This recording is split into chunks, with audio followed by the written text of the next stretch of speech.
সালটা 2017। ঠিক তখনই আমার সাথে ঘটনাটা ঘটে। আমার নাম আলিফা।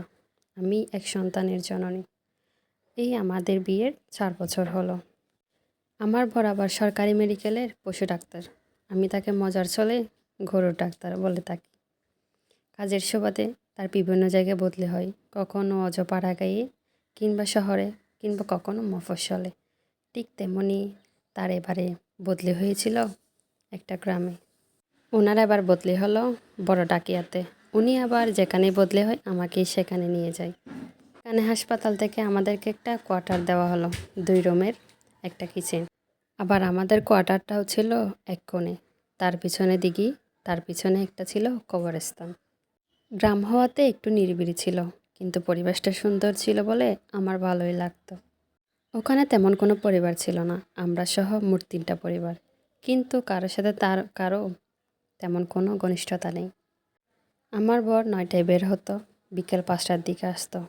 বার অনেক সময় রাত 11টা-12টার দিকেও আসতো। আমি সারাটা দিন আমার মেয়েকে নিয়ে কাটাই দিতাম। কিন্তু ঘটনাটা শুরু হয় যখন আমি প্রত্যেক দিন ব্যালকনিতে মাথা আশ্রাইতাম, আর মাথা আশ্রানোর পর চুলগুলো আমি তুতে দিয়ে ওই জায়গায় ফেলে দিতাম। কারণ ঘরে চুল পড়লে আমার কেমন যেন অস্বস্তি লাগে। তবে এটা আমার এখনকার অভ্যাস না।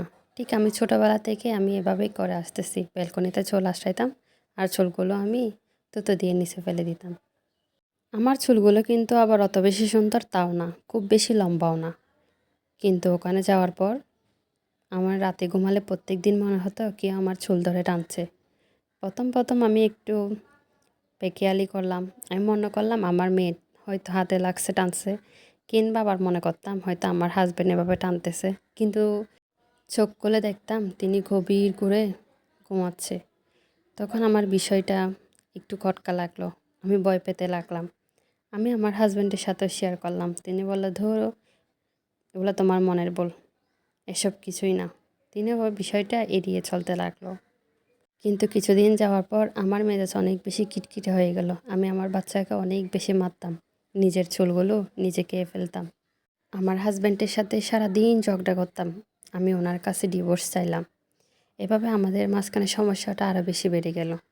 তখন আমি মনে মনে ভাবতে লাগলাম আমার চুলই হয়তো যত সমস্যার কারণ, তাই আমি সব চুল কেটে ফেলে দিই। ঠিক 15 মিনিট পরে গিয়ে দেখি আমার ওই চুলগুলো এক নিমিষে উধাও হয়ে গেল। তখন আমার হাজব্যান্ড বাসায় আসে। তিনি আমার এই কাণ্ড কারখানাগুলো দেখে আমাকে অনেক বেশি মারে। আমি অনেক বেশি কান্না করি। তিনি বললে, চুলগুলা কোথায় ফেলছো দেখি। তিনি যখন দেখতে গেল তখন দেখে ওই জায়গায় চুলগুলো নাই। তখন আমাকে ডাক দিল, আমিও দৌড়ে দৌড়ে আসলাম। দেখলাম সত্যিই তো আমার এক মাথা চুল কেটে ফেলে দিলাম, সবগুলো এক নিমিষে উধাও হয়ে গেল। তখন বাতাসও বইছিল না। যদি বাতাস বইতো তখন মনে করতাম বাতাসেও উড়াই নিয়ে গেছে। তখন কোনো বাতাসও ছিল না। এরপর থেকে আমার অবস্থা দিন দিন আরও বেশি খারাপ হতে লাগলো। এরপর একদিন আমি আমার মাকে সব ঘটনা খুলে বলি। আমার মা ওই জায়গা থেকে আমাকে নিয়ে আসে, আমার চিকিৎসা করায়। এখন আগের থেকে একটু বেটার ফিল করতেছি। তাই সবাই সচেতন থাকুন। আমি চাই আমার মতো ঘটনা যেন আর কারোর সাথে না ঘটে।